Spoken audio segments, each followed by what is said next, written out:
Hello বন্ধুরা, আজকে বৃহস্পতিবার, তাই আমি নিরামিষ সয়াবিন রান্না করব।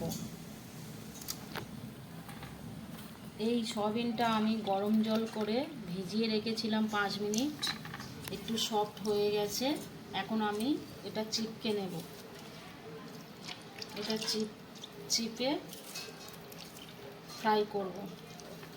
দেখতে থাকুন, সাথে থাকুন। সয়াবিনের সাথে দিয়ে দিলাম আমি কিছুটা পরিমাণ হলুদ, কিছুটা পরিমাণ লঙ্কার গুঁড়ো, কিছুটা পরিমাণ লবণ,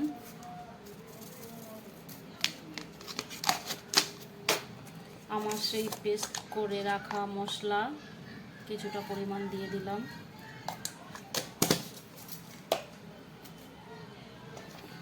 দিয়ে দিলাম একটু আদা বাটা। এখন একটা মিশিয়ে নেব।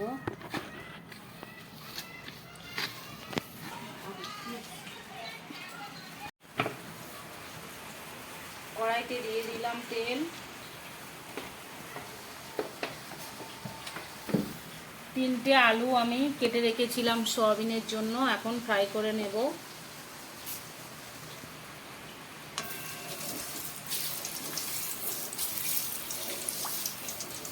এখন দেখছেন আলুটা দিয়ে দিলাম।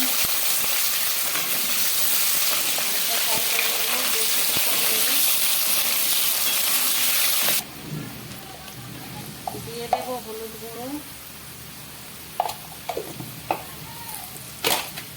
দিয়ে দেব লবণ। এখন কিছুক্ষণ ফ্রাই করে নেব। আলুটা ভালো করে লাল লাল করে ভাজা হয়ে গেছে, এখন আমি নামিয়ে নেব।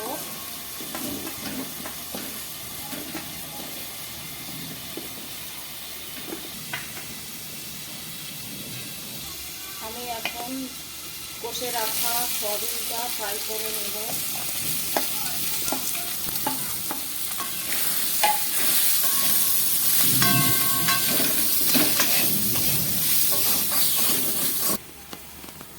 সয়াবিনটা আমার ভালো করে ফ্রাই করা হয়ে গেছে, এখন আমি নামিয়ে নেব।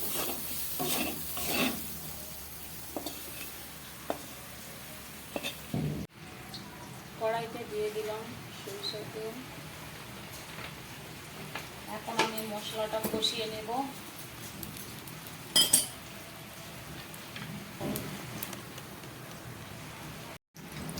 দিয়ে দেব তেজপাতা, শুকনো লঙ্কা, আদা জিরে,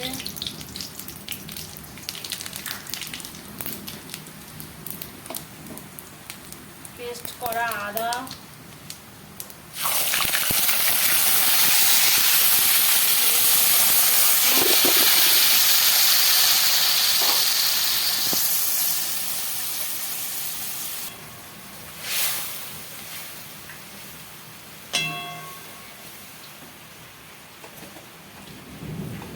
দিয়ে দেব মশলা বানানো যে গুঁড়োটা, মশলার গুঁড়োটা দিয়ে দিলাম।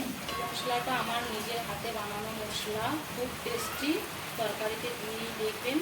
আপনারা যদি বানাতে চান আমাকে কমেন্ট করে জানাবেন, আমি পরের বারে আপনাদেরকে বানিয়ে দেখিয়ে দেব। লঙ্কার গুঁড়ো দিয়ে দিলাম, পরিমাণ মতো লঙ্কার গুঁড়ো,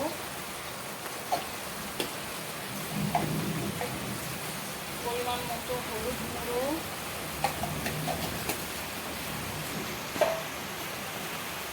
স্বাদ মতো চিনি।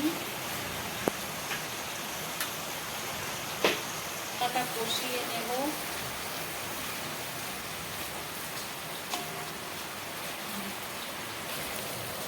মশলাটা সুন্দরভাবে কষানো হয়ে গেছে। দেখুন, খুব সুন্দর একটা গন্ধ ছেড়েছে, তেল ছেড়ে দিয়েছে। এখন আমি আলু সয়াবিনটা দিয়ে দেবো মশলার মধ্যে।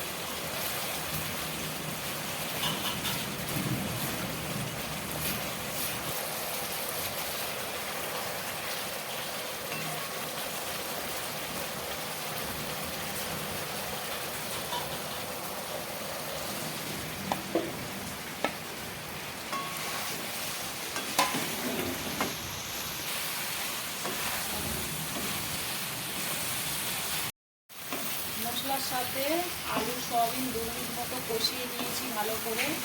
এখন আমি জল দিয়ে দেব। যে পাত্রে আলু সয়াবিন রেখেছিলাম এটা ধুয়ে এখন জলটা দিয়ে দিলাম।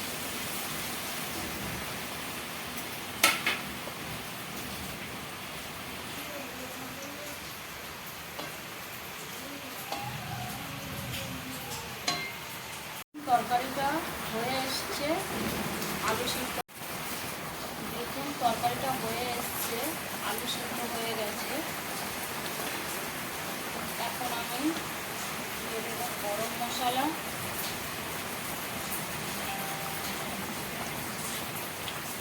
গরম মশলার গুঁড়ো পরিমাণ মতো ঘি। এখন গ্যাসের ফ্লেমটা অফ করে দেবো।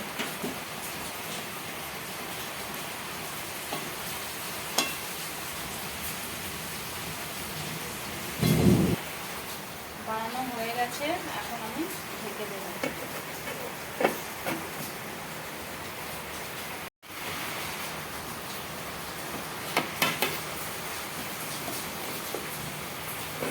দেখুন বন্ধুরা কি সুন্দর একটা গন্ধ বেরিয়েছে,